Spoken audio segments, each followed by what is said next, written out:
នៅក្នុង Messenger Facebook áបើសិនជាខ្ញុំចង់បិទកន្លែង online អត់ចង់ឲ្យអ្នកណាគេឃើញថាខ្ញុំកំពុង online ណាតើធ្វើមិនទៅ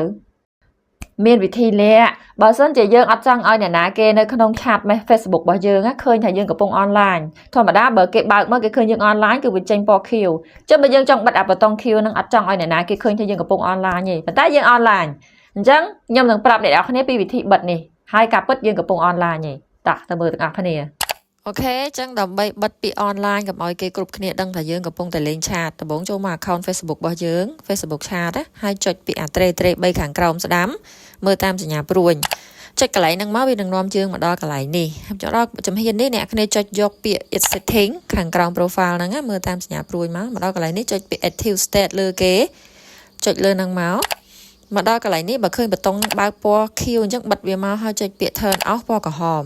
បិទតែប៉ុណ្្នឹងមកគឺបិទពី online ហើយទោះបីយើងបើក chat លេងក៏ដោយក៏គេគ្រប់គ្នាអត់ដឹងថាយើង online ដែរអញ្ចឹងគេគិតថាយើងប្រកាសជាអត់លេងហើយតែតាមពិតយើងលេងធម្មតាឯណាអូខេតែប៉ុណ្្នឹងទេមានចម្ងល់អី comment ខាងក្រោមបានយ៉ាងណាដែរបងប្អូនទាំងអស់គ្នាសង្ឃឹមថាបងប្អូនពេញចិត្តហើយក៏ដូចជាទទួលបាននូវចំណេះដឹងថ្មីប្លែកអរគុណមែនតើបើសិនជាបងប្អូនគិតថាមានប្រយោជន៍អាចជួយ share ចែករំលែកចំណេះដឹងនេះទៅមនុស្សបន្តទៀតអរគុណ